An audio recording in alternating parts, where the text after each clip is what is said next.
In a different video, we introduced you to Python and its syntax, and we talked all about how it can be used at the command line to write programs that you would run from your terminal. But there's a lot more to Python than just that. We can also use it to write web applications. It is a really common use case to have website backends that are written in Python because Python contains a lot more native functionality to support things like networking, opening socket connections, maintaining connections between two different locations on the internet.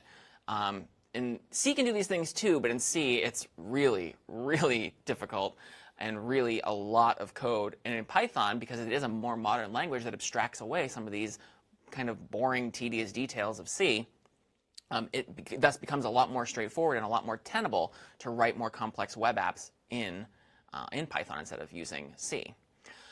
In addition, there are a lot of what are called web frameworks that make this even easier because they take some of the Python things that we would have to do and abstract those away. So basically, you can think of a web framework sort of like a library that's written in Python that is specialized in taking advantage and doing some of the things in Python for you that you would otherwise have to do yourself. Creating a web server in Python is not all that many lines of code to do it in just raw Python, but it's a little tedious, not nearly as tedious as C. But using one of these different web frameworks, for example, Django, Pyramid, or what we use in CS50, which is Flask, makes it a lot easier.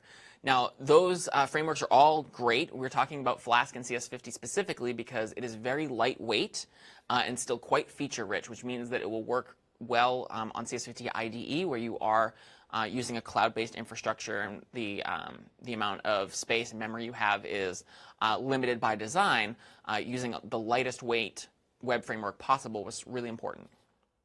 So we've talked about HTML in the past, and we know that we can use HTML to build websites. But there is one major limitation that HTML websites suffer from, and that is that they are static. So imagine that we want to create a website, for example, that displays the current time, just the time, in Cambridge, Mass, displaying it to the latest minute, let's say. This is some HTML that would do exactly that. So the current time in Cambridge is 14:08, so 2:08 p.m. This is great for a minute, but at 2:09 it becomes not accurate anymore. And so if you're the webmaster and you have a page that's written entirely in HTML, and your job is to present an accurate website that reflects the current time in Cambridge, every minute you have to go through and update this page so that it is always consistent and so that whenever a user visits the site, they're getting the actual correct time. This is awful. You would not want to do this, and if you were actually a webmaster and this was your job, you probably wouldn't last too long because you'd be literally just changing things. And imagine if we were going to the nearest second or the nearest millisecond. You wouldn't be able to actually even do it. The only way to update our source in HTML is to literally go in and edit our HTML. If we incorporate Python into our code, though, we can be a lot more flexible, and we can allow our pages to become dynamic without requiring any human intervention. And that's ultimately our goal here, is to automate these processes for us so that we don't have to think about them sort of day to day, getting buried in that minutia. So we're going to do this specifically in Flask. And here's an example of a web application in Flask that would display the current, not only time in Cambridge, but it would also display the current date, day of the week, year, and it would display that time to the nearest 10,000th of a second. Just a couple of lines of code. From Flask, import Flask. We'll talk about that in just a second. Here I'm just importing a couple of modules that are also available in Python. So Flask is one module available in Python. Here I'm importing the datetime module, and specifically I'm pulling one function from it, also called datetime. And from the PyTZ, or Pi time zone module, I'm pulling one function called time zone. Then I'm initiating my Flask application. And then I'm basically using the datetime and time zone functions from those two modules that I imported to figure out what the current time is in the time zone America/New York. Now, New York is in the same time zone as Cambridge, and that's the standard time zone name. So I'm just going to use that one. So I'm figuring out exactly what the current date and time is and assigning that to a variable in Python called now. And then I'm returning some string where I'm plugging in whatever now is. And apparently I'm doing that to app.route/, we'll talk about all that in a second. But basically, if I wrote this in on a web page in Python, in something called application.py specifically, and then I ran this application and visited the page that was generated from it, it would tell me the current date and time to the nearest 10,000th of a second. If I refreshed, it would update it every time. It wouldn't be static. It would become dynamic, and I wouldn't have to do any more intervention. This would work for as long as my computer worked, as long as the web server it was running worked, to give me the current date and time. And I, as the webmaster, can focus on much more fulfilling and fun things than updating my HTML source every 60 seconds. So getting started using Flask is really easy within CS50 IDE. We first open up a Python file, and in general, we're going to call it application.py, but you can call it whatever you want. But in all these examples, we're going to be referring to it as application.py. The very first line of application.py is going to be the following: from Flask, import capital F Flask. So Flask with a lowercase f is the name of a module. Capital F Flask is going to be the name of a function within that module. In particular, it's going to be a class. Generally, you may recall from our video on Python syntax that we indicate classes with a capital letter.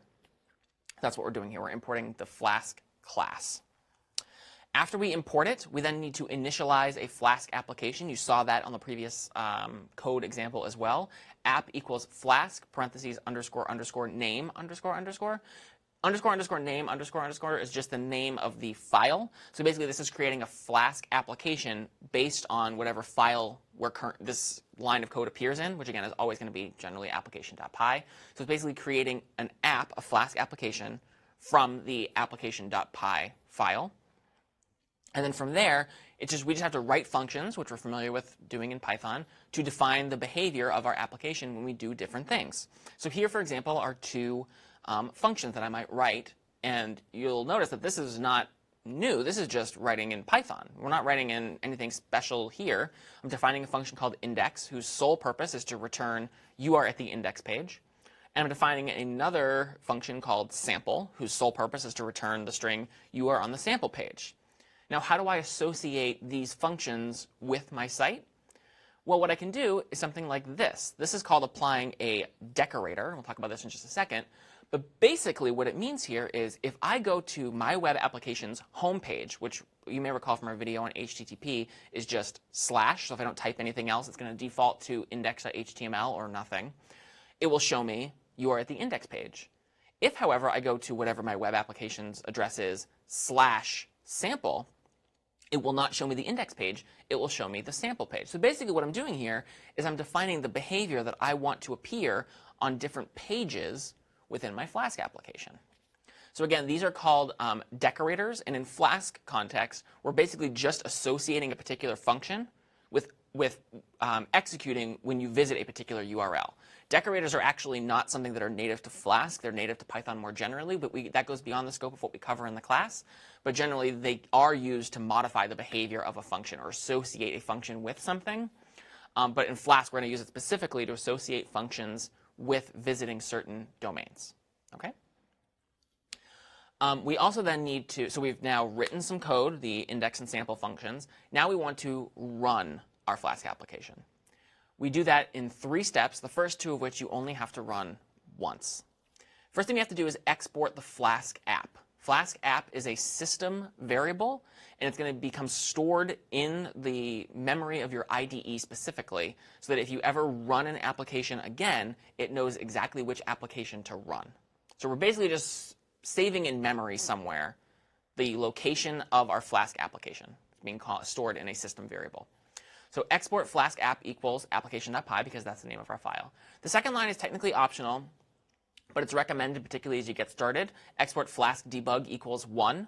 1 here just basically means true. So basically, you're going to be running it so that when you run your Flask application in your IDE, you are seeing all of the things it is doing in debug mode. So if something goes wrong, it will get printed out to your terminal. You'll see it. It's not like your site will just crash and you won't know what happened.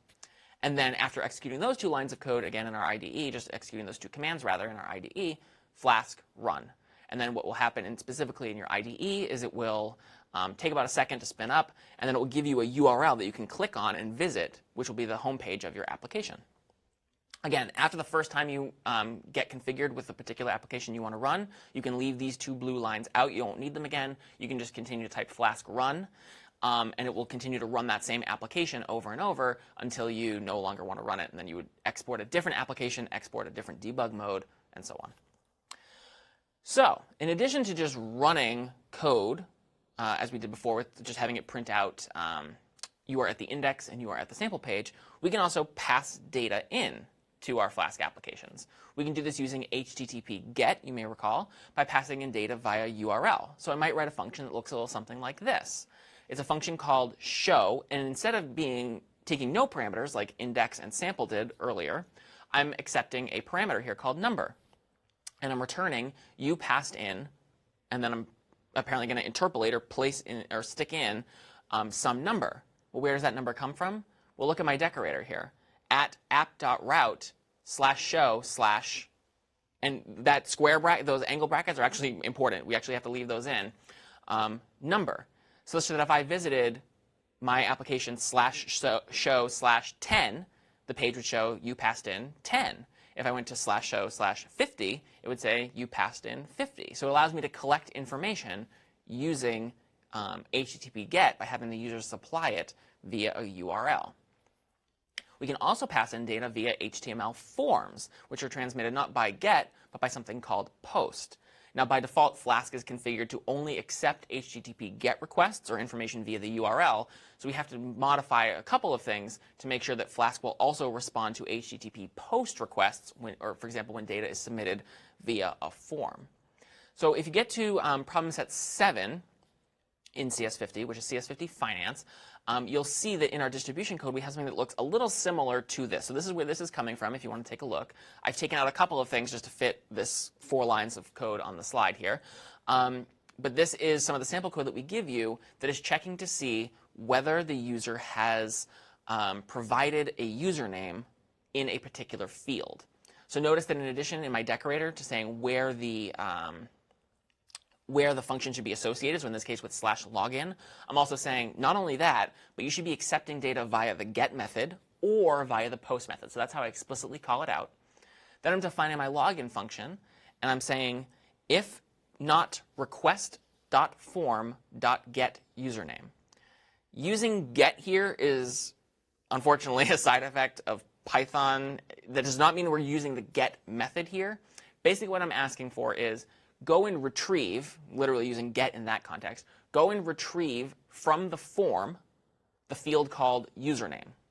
And here I'm saying if it doesn't exist, apologize to the user, say they need to supply a username. So basically, this is asking the question, is the username field of whatever form the user submitted to get here, is that blank? If it is, we need to apologize to the user and have them return something. If not, we'll go to some more lines of code down below, and you can actually see those lines of code in the distribution code for PSET 7 if you want to take a look. Now, we can also vary the behavior of a function depending on which type of HTTP request we got. We could do one thing if we got a GET request, and we could do one thing if we got a POST request. So for example, if we got a GET request, we might show them the form. But if we get a POST request, then we're going to be expecting that they have provided some data via the form. So we can use one URL to do 2 different things depending on how the data came to us. And that actually is what we do. That's some of the code I took out on the previous page. But this code also appears in the login function for PSET 7. If the request method was POST, that was then where I was checking to see whether the fields were all filled in. Otherwise, what I actually do here, which an else here implies if the request method is get, because I only have 2 methods this function accepts, get and post. Otherwise, what I'm doing is actually displaying the form in the first place, the form that I expect them to type into, which submits to this page again in the hopes that they will have submitted data that I could use, and I would process in the post part of this function as opposed to in the get part of this function. So if request.method basically is allowing me to check how I got data. Request is something that is part of Flask, and it will let me see whether I got data via get or via post and allow me to do different things depending on which it was. There are a lot of functions within the Flask module that will be useful for you as you continue to develop applications. So in addition to saying from Flask import Flask at the beginning of your files, you might say from Flask import Flask, comma, any of these. And you'll leave out the parentheses when you're doing that part, but you'll use the parentheses when you're calling the functions. URL_for. So this allows me to define a function and have a decorator associated with it. And maybe that decorator specifies that the URL here is really long or for whatever reason not that helpful. What I can do here is instead of specifying the exact URL I want to go to, I can say what I want you to do here is go to the URL for whatever function it is. So say my login function was associated with some URL that was like 50 characters long. Here, I could just pass in, instead of typing out that 50-character long URL where I wanted to use it, I could just say URL_for login. And because I associate it with a decorator, it'll just plug it in there instead. So it's a way to kind of shorthand a couple of things. Redirect, as you might expect, is Flask's function that redirects you from one page to another. Session is useful for HTTP session data. So we've talked about get and post. You may recall that there's also a third, and there are a few others, but there's another thing we would use called a session variable. It's not necessarily an HTTP thing, but it's usually stored in the headers there as well. And we can use that, for example, to track that a user is logged in and constantly check that they are logged in, even if they're going to different pages on our site. So a session is used sort of like a global variable. It's accessible by all pages. If you establish a session, you can store data in the session for the user as well. Render template is used to create pages on your site that mix HTML and Python together. So I might render a template, for example, where that template is the form that I want to show to the user, the form I was talking about on an earlier slide. I might have an HTML template where I've written the general form there, and I might render template and reference in the parentheses there the HTML for the form that I was just talking about. And you can do some other cool things too, where you mix HTML and Python together using a language called Jinja, which is going to be beyond the scope of this particular video.